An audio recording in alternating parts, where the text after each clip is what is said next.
I heard about cell grazing through Lifetime Ewe Management course and the grain and graze. I was just aiming to get my lambs up, usually sell them for 60 bucks and wanted to try to get an extra 30 or 40 bucks out of them. So we decided to have a look at the cell grazing and give it a go. We have some marginal coastal country which is pretty hard work to get lambs up. Generally that's why we sell them early.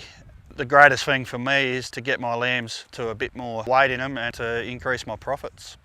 I chose a location close to my shearing shed and my yards. I've got a laneway and water infrastructure. I've got pipeline, so because you need to move troughs or have a couple of troughs in your paddock.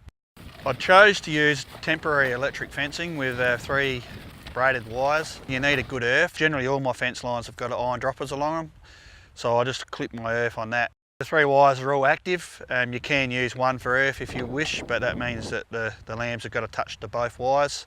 Splitting the paddock up into thirds is the ideal way. Give them 3 cells to graze. And yeah, temporary electric fencing, you can do that quickly and easily and move it all around, or just leave it all sitting there and just keep moving the sheep around.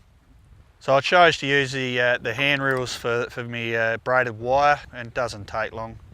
You'll be set up in about an hour and a half and you'll be packed up in probably an hour. We use a little solar panel and a deep cycle battery. The whole system is worth around about $2,000. That's enough to spread out about 700 metres wide with your 3 wires, and the deep cycle battery was $500.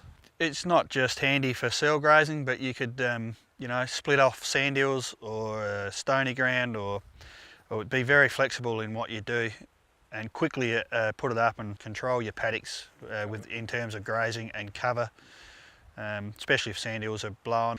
We put our lambs in there as soon as they can't pull the plant out, around about 3 leaf, maybe a bit later, and then move it on to the next cell, and same thing for a week, and then onto the next cell, and then back to where you started.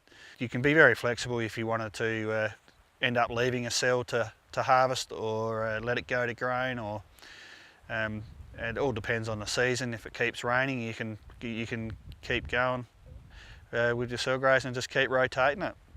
Just got to make sure you don't let it get too rain. I would get the lambs onto the paddock a little bit earlier, because by the time they got to the second cell it was getting a little bit out of hand, but I managed to sort it out. And I would also maybe make the cells a bit smaller and rotate a bit more often. I'll be looking to do that this year, have a feeder in the corner or a lick feeder, just to give them a bit of protein and keep them up a bit. I generally had the Weather merino lambs in with the lambs, the crossbred lambs, and I would put my breeding ewes / hoggets in there as well to get them up and going good and early, so they become good breeding sheep. With the cell grazing, that had all my lambs in the one spot and I had no trouble at all. One of the big wins for me is the productivity is a lot better, and my profitability for not much work made considerable more money. You can do the same with ewes, waiting for feed to get going. It would be very beneficial to have your ewes in a cell grazing as well. It doesn't just got to be lambs. The system well and truly paid for itself within one season. We generally sell our lambs for $60 on farm, and with the cell grazing I managed to hold on to them for a bit longer and get nearly $100 per head, and a very good return on investment. With choosing the paddock size to cell graze, you do need to be a little bit thoughtful and work out how big an area you need to split off and how many sheep you need to have on it. If you don't have enough sheep, you won't be able to graze it effectively.